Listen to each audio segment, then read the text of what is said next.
Dear fellow human, I think by now you have the feeling that something is not right about our current situation.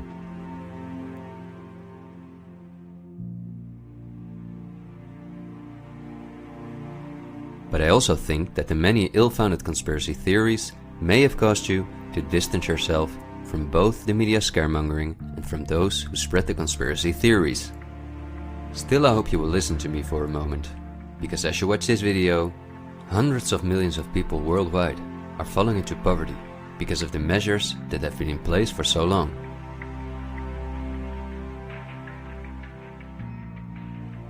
And although the biggest economic crisis that we will ever experience may not have affected you personally yet, it's only a matter of time before the ripple effects also reach you and your loved ones. This is not alarmism, but the harsh reality we face. I also think that we can limit the damage and even benefit from it if we are properly and objectively informed about our current situation. Therefore, I would like to show you some easy verifiable facts that I think are essential. Less than a handful of megacorporations dominate every aspect of our lives. That may seem like an exaggeration, but from the breakfast that's on the table in the morning, to the mattress we sleep on at night, and everything we do, put on, or consume in between, all are largely dependent on these corporations. These are investment companies of immense proportions, and they manage the major money flows on Earth.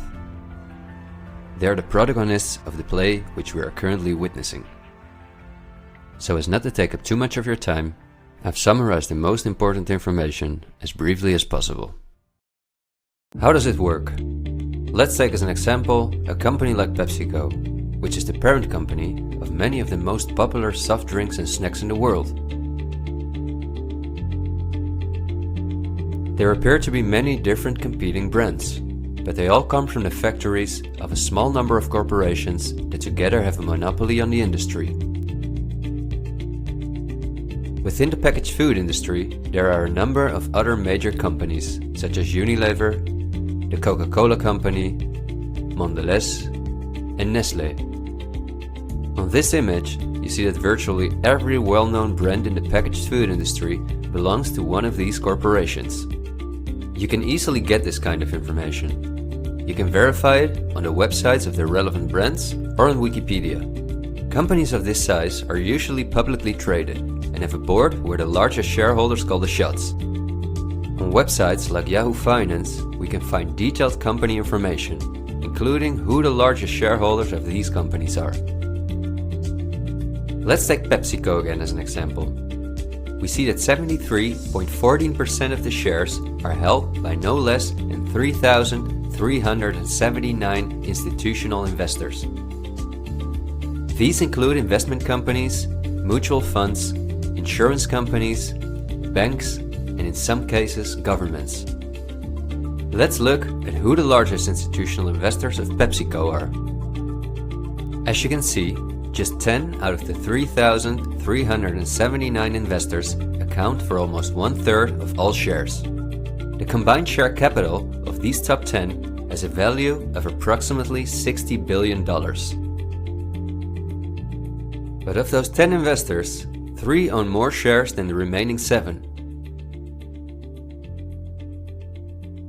Let's remember their names and let's see who owns the most shares at the Coca-Cola Company, Pepsi's big competitor.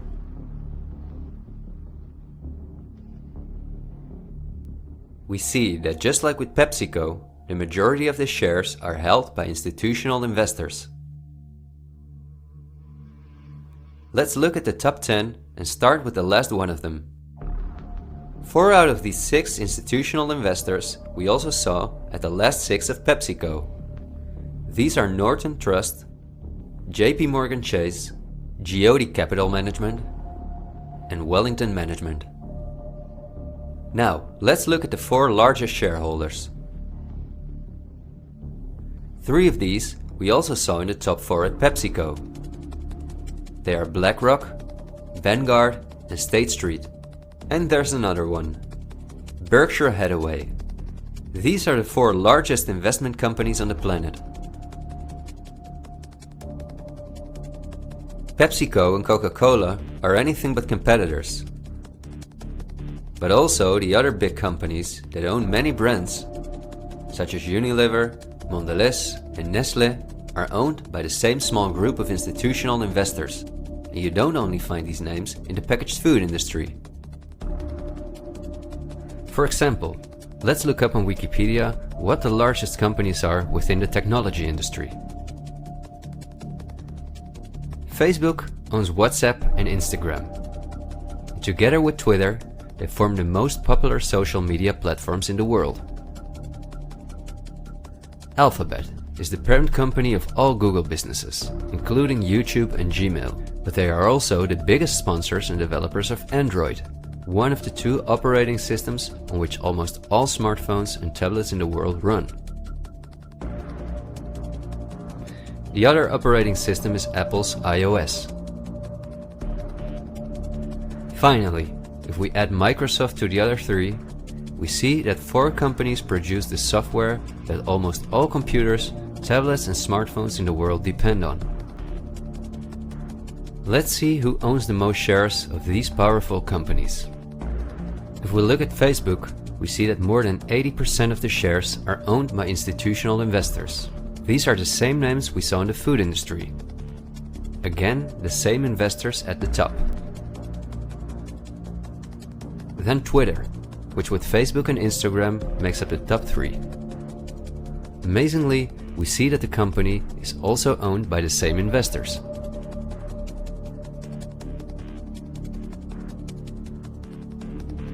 We see them at Apple, but also with their big competitor Microsoft.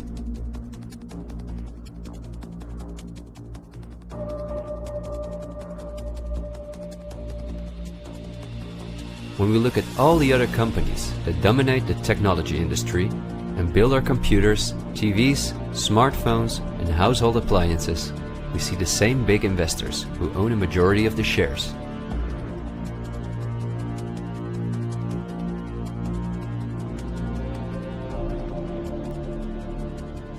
We see this within all industries around the world. And just to show you that I'm not exaggerating, I'll give you another example.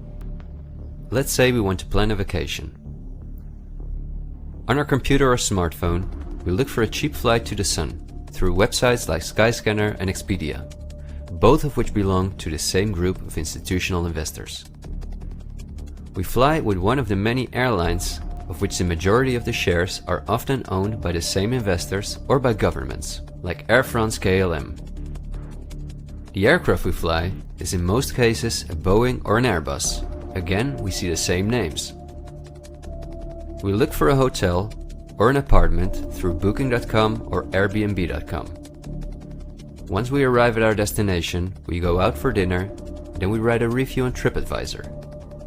The same investors are at the basis of every aspect of our journey, and their power goes even much further, because even the kerosene that fuels the plane comes from one of their many oil companies and refineries. Just like the steel that the plane is made of comes from one of their many mining companies. This small club of investment companies, banks and mutual funds are also the largest shareholders in the primary industries, where raw materials come from. If we look on Wikipedia for the largest mining companies in the world, we see that their shareholders are the same institutional investors we see everywhere else. The same goes for the largest agricultural companies in the world, that our entire food industry depends on. For example, they own Bayer, the parent company of Monsanto, the world's largest seed producer, which produces 90% of all the cotton seed on Earth, as well as the majority of all other seeds. But these institutional investors are also the shareholders of the largest textile manufacturing companies in the world, and even the numerous popular clothing brands that turn the cotton into the clothes we wear are owned by the same group of investors.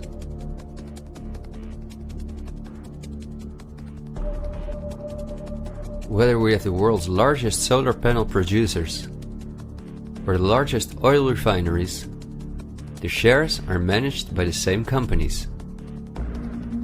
They own the tobacco companies, who produce all the popular tobacco brands in the world. But they also own all the major companies in the pharmaceutical industry and the scientific institutes that produce the drugs. They own the companies that produce our metals and raw materials, in the entire automobile, aircraft and arms industry where those metals and raw materials are processed.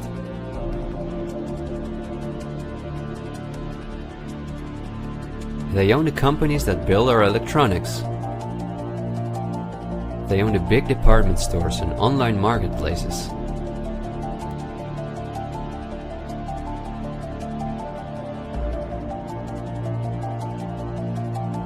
And even the payment methods that we use to pay for their products.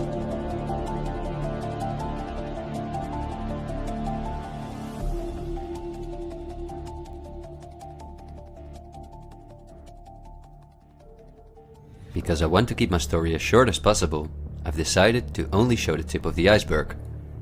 If you decide to investigate on your own, using the sources that you've just seen, then you will discover that even many of the most well-known insurance companies, banks, construction companies, telephone companies, restaurant chains, and cosmetic brands are owned by the same institutional investors we just saw.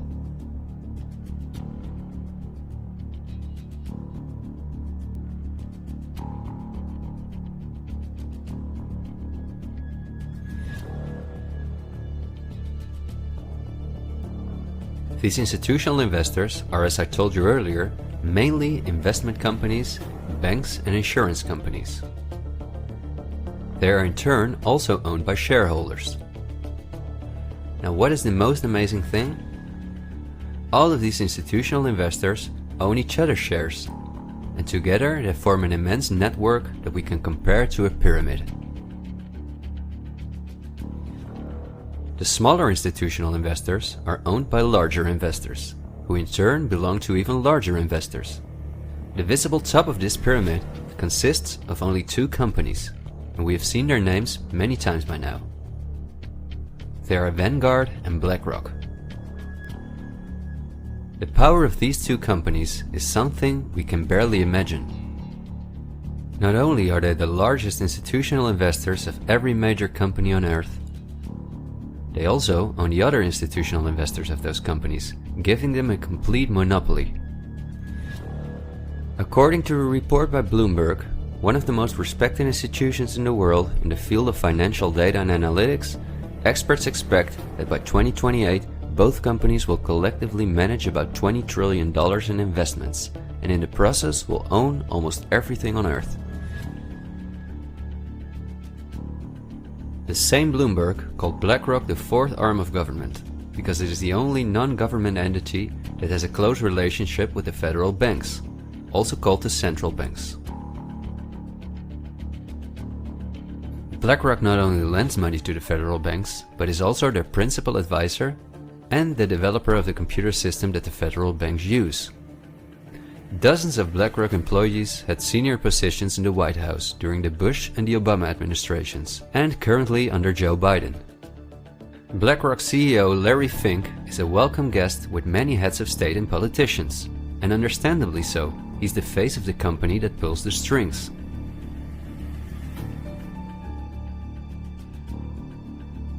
Yet Larry Fink does not pull the strings himself.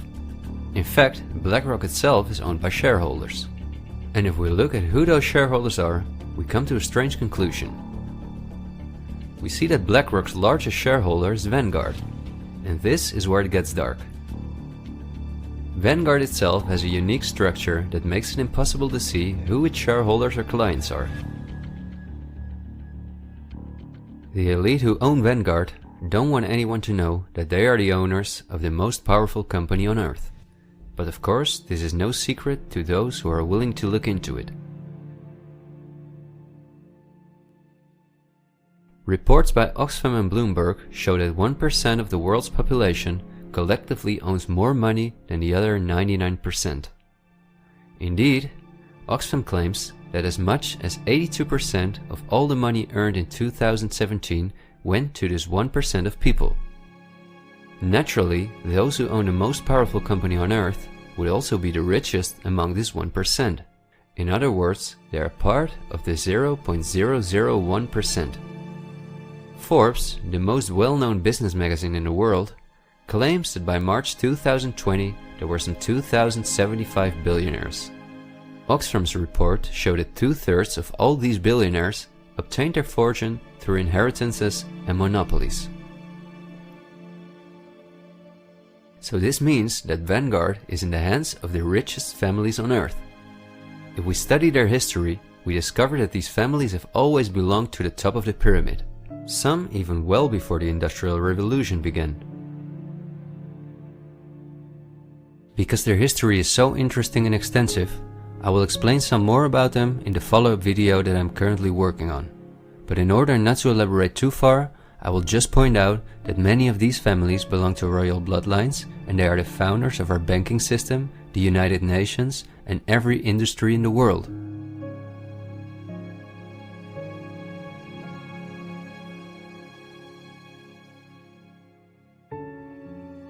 These families never lost their power, but because of an increasing world population, they were forced to hide behind investment companies such as Vanguard, whose largest shareholders are the private funds and non-profit organizations of these families.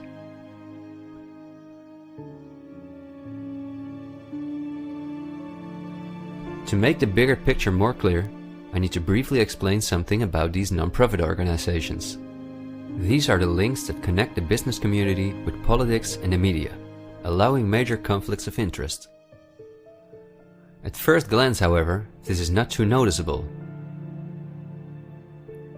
Non-profits, also called foundations, are organizations that rely on donations, and they do not have to publish from whom they receive those donations.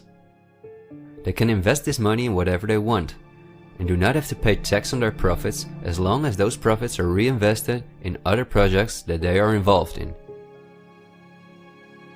Non-profits can move hundreds of billions of dollars from invisible investors. According to a report by the Australian government, this makes non-profit organizations ideal to finance terrorist groups and launder large sums of money.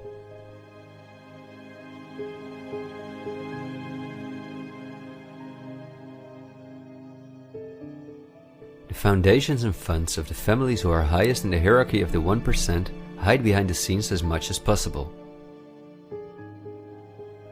However, for cases that have a lot of publicity and attention, they use the foundations of philanthropist families that are lower in the ranking, but who are also extremely wealthy. In order to be concise, I will only highlight the 3 most important foundations in the world that connect all the industries in the world to each other. These are the Bill and Melinda Gates Foundation, the Open Society Foundations of the controversial multi-billionaire George Soros, and the Clinton Foundation. A very brief introduction to give you an idea of the size of these types of foundations. According to the official website of the World Economic Forum, the Gates Foundation is the largest funder of the World Health Organization, after President Donald Trump halted the funding of the WHO by the US in 2020. This makes the Gates Foundation one of the most influential organizations in the world in the area of everything that relates to our health. The Gates Foundation has a close partnership with the 16 largest pharmaceutical companies in the world, including Pfizer, AstraZeneca, Johnson & Johnson, BioNTech, and Bayer, and we have just seen who own the most shares of these companies.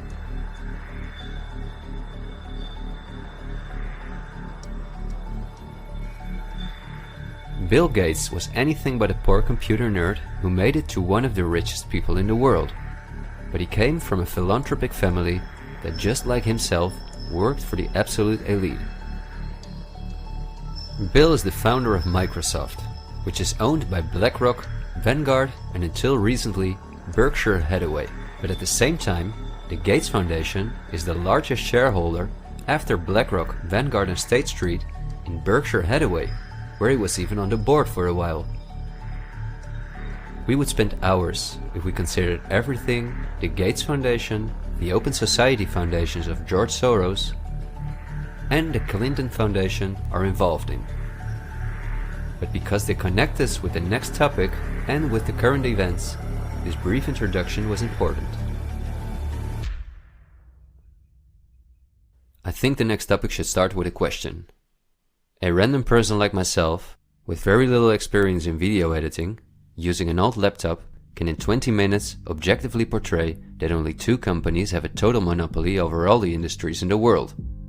So the natural question is, why don't you hear about all of this in the media? What? It's a good question. Every day we have the choice between countless reports, documentaries and television programs, and yet not one of them talks about this. Is it something not interesting enough? Or might there perhaps be other interests at play? The answer we get again from Wikipedia. About 90% of the international media is owned by 9 media conglomerates. The companies owned by these media conglomerates are too many to mention, so I'm just going to show you the most important brands that we all know. Viacom CBS is the parent company of, among others, all CBS channels, Paramount, where the most famous movies and series in the world come from, MTV, Comedy Central, Nickelodeon, the popular British Channel 5 and the popular Australian 10. Guess who the largest shareholders of Viacom CBS are? Before we look at the other major conglomerates, let's not forget to mention our extremely powerful streaming monopolists, Netflix and Amazon Prime, both of which belong to the same shareholders. Then AT&T, which is the parent company of Warner Brothers, HBO, Discovery Channel, CNN, Cartoon Network, TNT, DC, and many other well-known brands. Guess who the largest shareholders of AT&T are?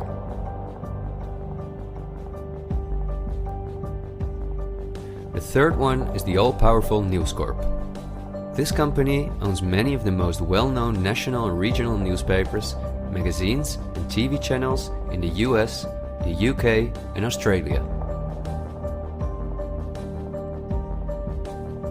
The shares of News Corp are owned by the American multi-billionaire Rupert Murdoch and by the institutional investors we see everywhere else.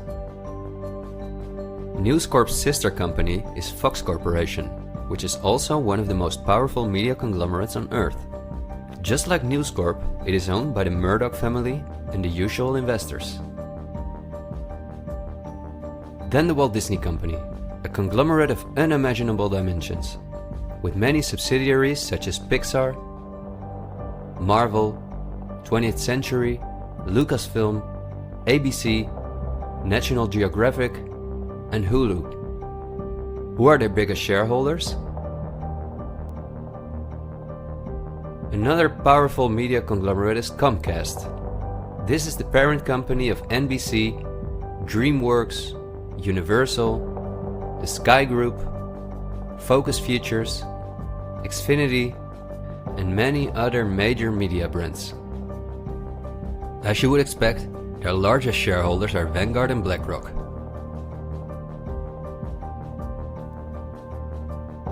I could go on for hours and show that in almost every country on Earth, the local media is in the hands of these kind of conglomerates, which in turn are owned by our institutional investors or by extremely rich and powerful elite families.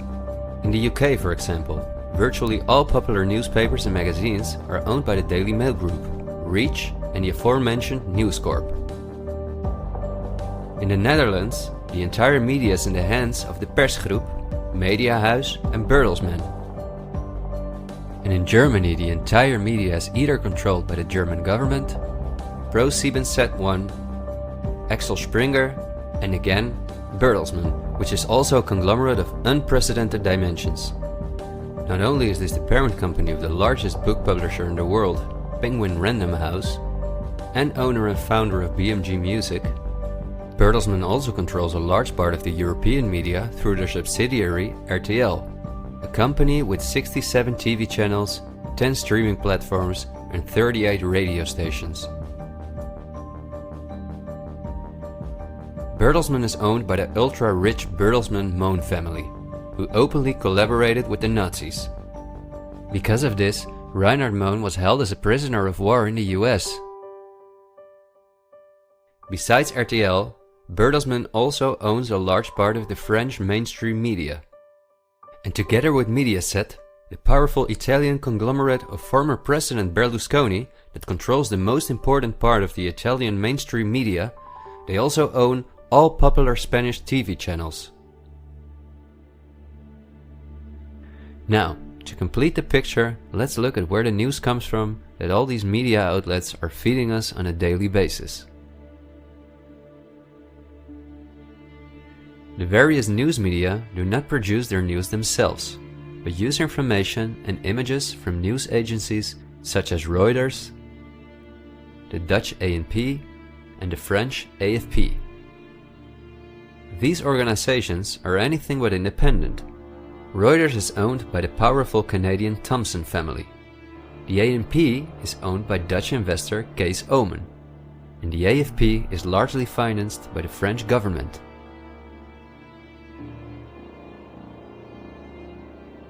The main journalists and editors who work at our media or at these news agencies are affiliated with important journalistic organizations, such as the European Journalism Centre. These are one of the largest funders of media-related projects across Europe. They train journalists, produce study materials, give internships at, for example, the ANP, and work closely with the world's largest corporations such as Google and Facebook. For journalistic analysis and opinion, all the major media outlets in the world use Project Syndicate, the most powerful organization within its field. It supplies the 506 most important media outlets in 156 countries. Project Syndicate, plus an organization such as the European Journalism Centre, together with the news agencies, are the connecting link between all the different media outlets around the world. When newscasters read the news from their teleprompters, there is a good chance that the text comes from one of these organizations. As a result, the global media is often synchronized in its reporting. But we are concerned about trouble and trying to be responsible, one-sided news stories plaguing our country. The sharing of biased and false news has become all too common on social media. More alarming, some media outlets publish these same fake stories without checking facts first. The sharing of biased and false news has become all too common on social media. More alarming, some media outlets publish these same simply aren't true without checking facts first. Unfortunately, some members of the media use their platforms to push their own personal bias and agenda to control exactly what people think. And this is extremely dangerous to our democracy. This is extremely dangerous to our democracy. This is extremely dangerous to our democracy. This is extremely dangerous to our democracy. This is extremely dangerous to our democracy. This is extremely dangerous to our democracy. This is extremely dangerous to our democracy. This is extremely dangerous to our democracy. This is extremely dangerous to our democracy. This is extremely dangerous to our democracy. This is extremely dangerous to our democracy. This is extremely dangerous to our democracy. This is extremely dangerous to our democracy. In September 2020, the European Journalism Centre and Facebook set up a fund to support selected news organizations to do the reporting during the corona crisis. Let's see who the organizations are that, along with the news agencies, produce our news. At Project Syndicate, we see the Bill and Melinda Gates Foundation, the Open Society Foundation, and the European Journalism Centre.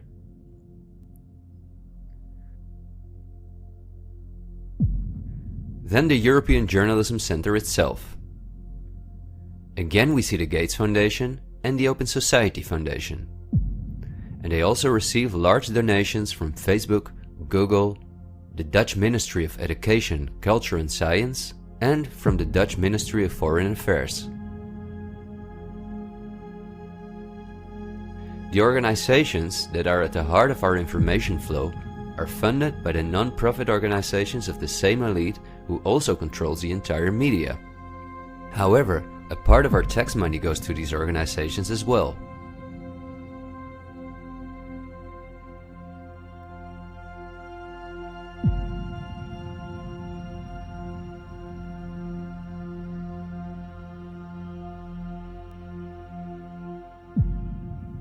Okay, I realize this was a lot of information to process, and believe me, I've made it as short as possible, and I've only used those examples that seem necessary to show you the overall picture, so you can understand the current situation better.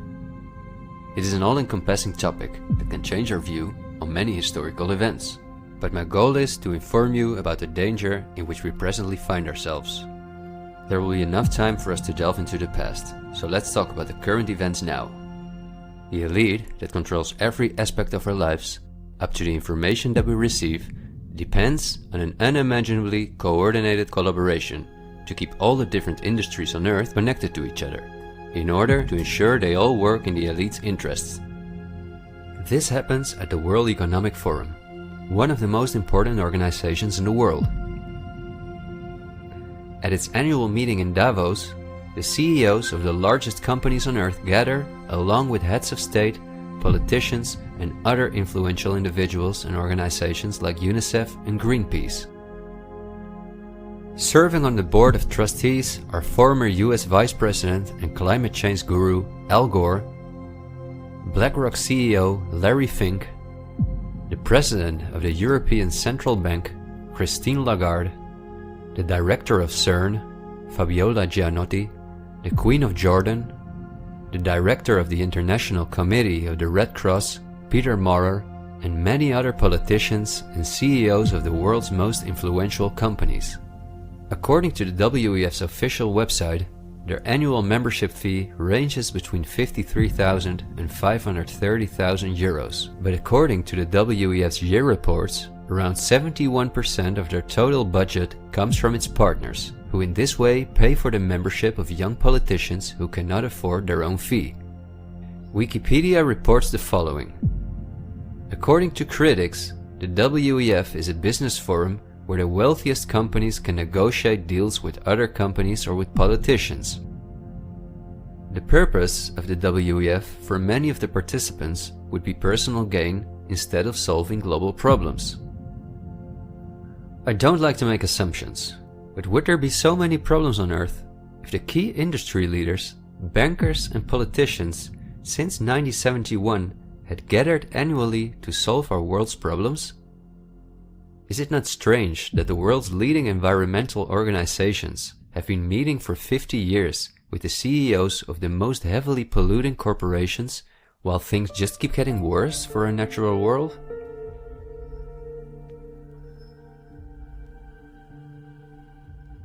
That these critics of the WEF are right soon becomes clear when we look at who the most important partners are that account for almost 71% of the WEF's budget. There are BlackRock, the Open Society Foundations, the Bill and Melinda Gates Foundation, and many other large corporations of whom Vanguard and BlackRock own the shares directly or indirectly.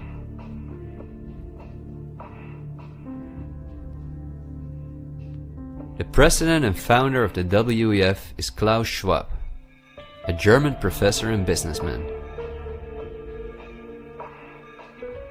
In his book, The Great Reset, he describes in detail the plans of his organization.